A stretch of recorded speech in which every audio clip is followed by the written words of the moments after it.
साल 1935 east Africa के एक रिमोट इलाके में एक ब्रिटिश एक्सपेडिशन टीम काम कर रही थी। उस टीम के दो मेंबर्स विवियन फुक्स एक्सपेडिशन के मार्टिन शेरिंगम और बिल डाइसन एक ऐसे आइलैंड को एक्सप्लोर करने गए जहां जाने से खुद लोकल ट्राइब्स डरते थे। वो आइलैंड था एनवाइटनेट, और उस दिन के बाद वो दोनों कभी वापस नहीं आए। जब सर्च पार्टी उनको ढूंढने उस आइलैंड पर गई तो उन्हें मिला क्या? उनका कैंप इंटैक्ट था, खाना अभी भी टेबल पर था, सामान सब वहीं था।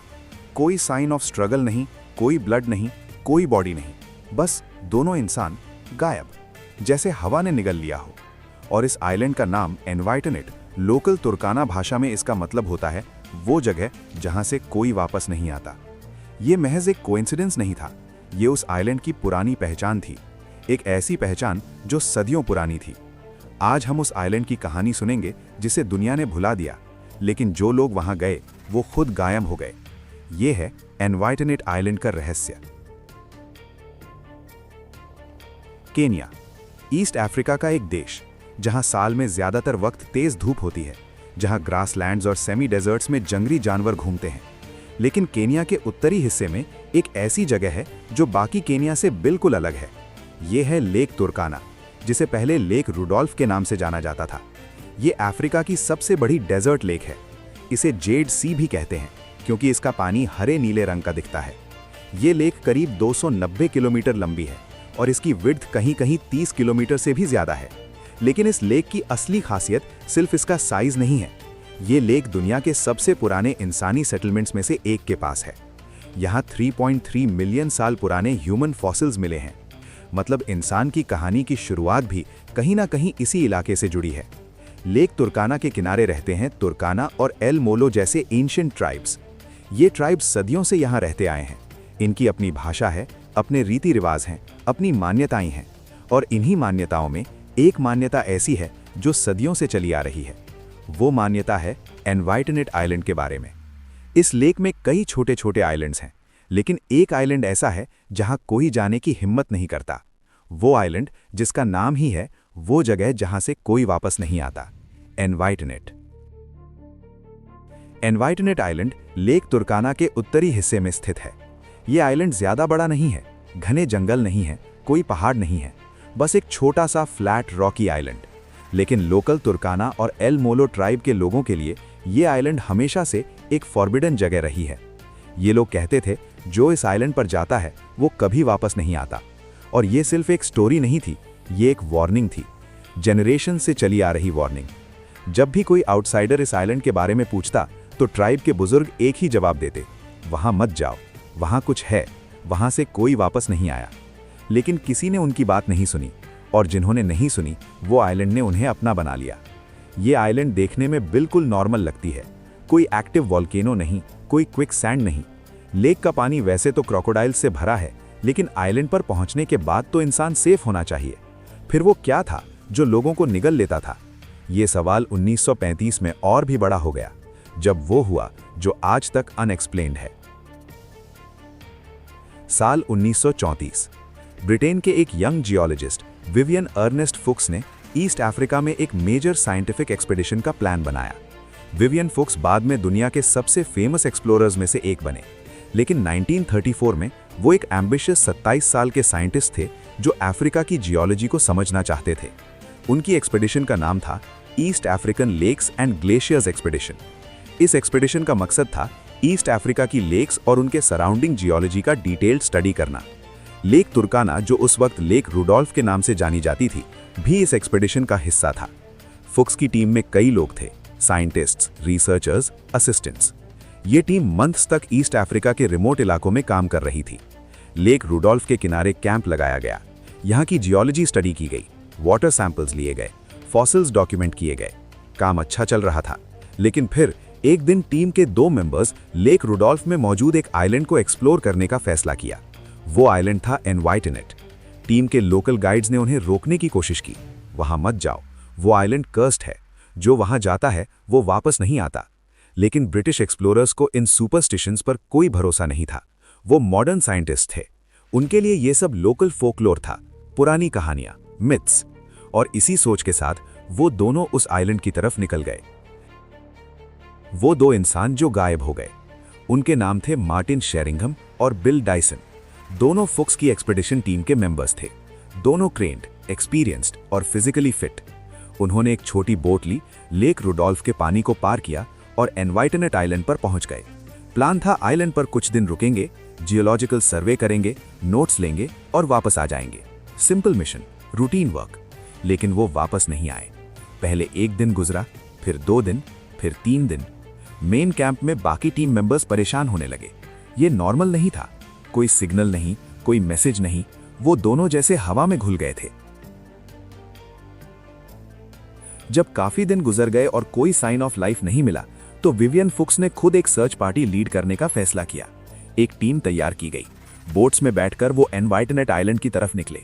जब वो आइलैंड पर पहुंचे तो जो उन्हें मिला उसने उनके होश उड़ा दिए। शेरिंघम और डायसन का कैंप बिल्कुल इंटैक्ट था। टेंट्स खड़े थे, उनका सारा सामान वहीं था। इक्विपमेंट, नोट्स, पर्सनल बिलोंगिंग्स, सब कुछ। खाना जो वो अपने साथ लाए थे वो भी था, जैसे वो अभी अभी कहीं गए हों और वापस आने वाले हों। लेकिन वो नहीं आए। फुक्स की टीम ने पूरा आइलैंड छान मारा। हर कोने में देखा, हर रॉक के पीछे, हर पॉसिबल हाइडिंग स्पॉट पर। कुछ नहीं। कोई बॉडी नहीं, कोई ब्लड नहीं, कोई साइन ऑफ स्ट्रगल नहीं, कोई फुटप्रिंट्स जो लेक की तरफ जाते हों नहीं, कुछ नहीं। बस 2 ट्रेन्ड ब्रिटिश एक्सप्लोरर्स जो 1 मिनट पहले थे और अगले मिनट गायब, जैसे एग्जिस्ट ही नहीं करते थे। और इस आइलैंड का नाम एनवाइटनेट, लोकल तुर्काना भाषा में इसका मतलब होता है वो जगह जहां से कोई वापस नहीं आता। ये महज एक कोइंसिडेंस नहीं था, ये उस आइलैंड की पुरानी पहचान थी। एक ऐसी पहचान जो सदियों पुरानी थी। जब ये न्यूज ब्रिटेन पहुंची तो हलचल मच गई। विवियन फुक्स एक रिस्पेक्टेड साइंटिस्ट थे। उनकी एक्सपेडिशन वेल डॉक्यूमेंटेड थी और उनकी टीम के 2 मेंबर्स का यूं बिना किसी ट्रेस के गायब होना ये कोई छोटी बात नहीं थी। न्यूज़पेपर्स ने इसे कवर किया, अथॉरिटीज ने इन्वेस्टिगेशन की, लेकिन कोई आंसर नहीं मिला। तब कॉलोनियल केनिया में ब्रिटिश अथॉरिटीज ने एक और फॉर्मल सर्च ऑर्गेनाइज किया।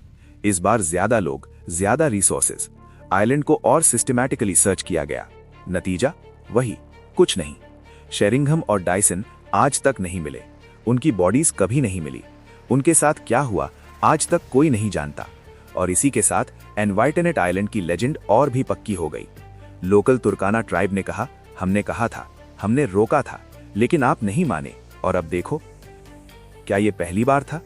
ये सवाल उठता है, क्या शेरिंघम और डायसन पहले ऐसे लोग थे जो इस आइलैंड पर गए और गायब हो गए? जवाब है नहीं। लोकल तुर्काना ट्राइब के अनुसार ये आइलैंड हमेशा से इसी तरह लोगों को निगलती आई है। ट्राइब के बुजुर्गों ने बताया, उनके पूर्वजों में से भी कई लोग इस आइलैंड पर गए थे, कभी फिशिंग के लिए, कभी शेल्टर के लिए, कभी क्यूरियोसिटी से, और कभी वापस नहीं आए। इतनी सारी डिसअपीयरेंसेस के बाद ट्राइब ने एक अनरिटन लॉ बना लिया था, एनवाइटनेट पर कोई नहीं जाएगा, कभी नहीं, किसी भी कारण से नहीं। ये लॉ इतना स्ट्रिक्ट था कि ट्राइब के बच्चों को बचपन से ही ये सिखाया जाता था, वो आइलैंड दिखती है ना, उससे दूर रहो, वो जगह है ही नहीं तुम्हारे लिए, वहां जाना मतलब कभी वापस ना आना। और जनरेशन से ये डर, ये वार्निंग ट्राइब में जीवित रही। लेकिन आउटसाइडर्स ने कभी नहीं सुना, और जब भी किसी ने नहीं सुना, वो आइलैंड ने उन्हें अपना बना लिया। अब तक आपने पूरी स्टोरी सुनी। अब सवाल ये है, आखिर हुआ क्या होगा? इस मिस्ट्री को सॉल्व करने के लिए साइंटिस्ट्स, रिसर्चर्स और एक्सप्लोरर्स ने कई थ्योरीज दी हैं। आइए हर थ्योरी को डिटेल में समझते हैं। Theory 1, crocodiles. लेक तुर्काना में नाइल क्रोकोडाइल्स की बहुत बड़ी पॉपुलेशन है। ये क्रोकोडाइल्स दुनिया के सबसे डेंजरस क्रोकोडाइल्स में से एक हैं। इनकी लेंथ 6 मीटर तक हो सकती है और ये इंसान को पूरी तरह खा सकते हैं बिना कोई ट्रेस छोड़े। ये थ्योरी पॉसिबल है। नाइल क्रोकोडाइल्स इतने डेंजरस होते हैं, लेकिन इस थ्योरी में एक प्रॉब्लम है।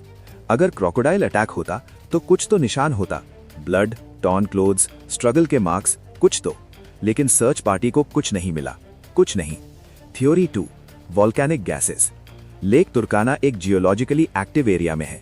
इस रीजन में वॉल्केनिक एक्टिविटी के साइंस हैं और कुछ साइंटिस्ट्स का मानना है आइलैंड के नीचे से वॉल्केनिक गैसेस निकलती हैं, CO2, H2S और दूसरी टॉक्सिक गैसेस।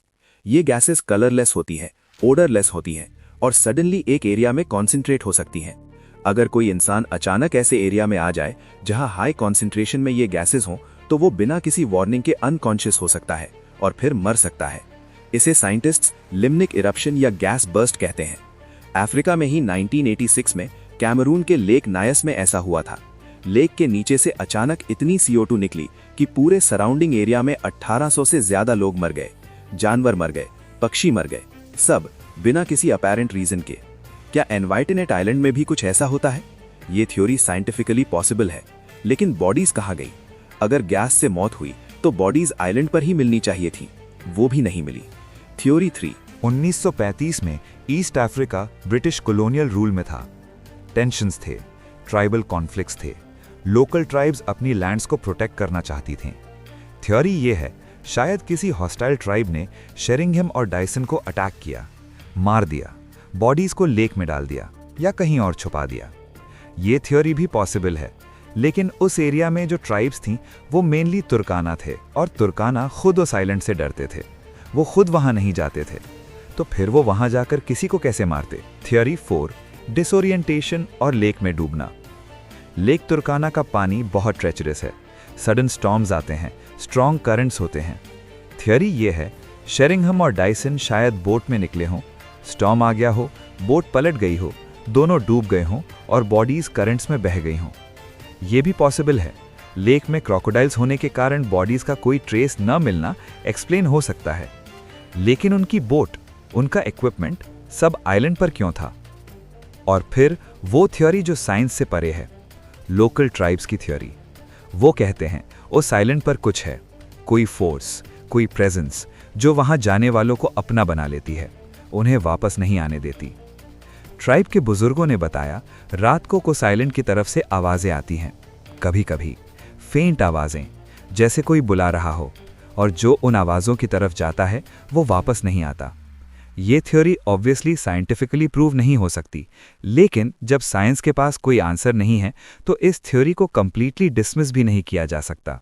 विवियन फुक्स, जिनकी एक्सपीडिशन के 2 मेंबर्स गायब हुए, उन्होंने अपनी लाइफ में बहुत कुछ अचीव किया। 1958 में वो पहले इंसान बने जिन्होंने एंटार्क्टिका को क्रॉस किया, सरफेस पर। उन्हें नाइट का टाइटल मिला, सर विवियन फुक्स। लेकिन जब भी उनसे एनवाइटिनेट आइलैंड के बारे में पूछा गया, उनके जवाब में एक हेजिटेशन आता था। उन्होंने अपनी ऑटोबायोग्राफी में इस इंसिडेंट का जिक्र किया, लेकिन कोई एक्सप्लेनेशन नहीं दी, कोई थियरी नहीं, बस फैक्ट्स। 2 लोग गए, वापस नहीं आए। शायद वो खुद नहीं जानते थे क्या हुआ था। कुछ मिस्ट्रीज सॉल्व नहीं होती, कुछ सवाल जवाब नहीं पाते, और कुछ जगहें हमेशा के लिए फॉरबिडन रहती हैं। एनवाइटिनेट उनमें से एक है।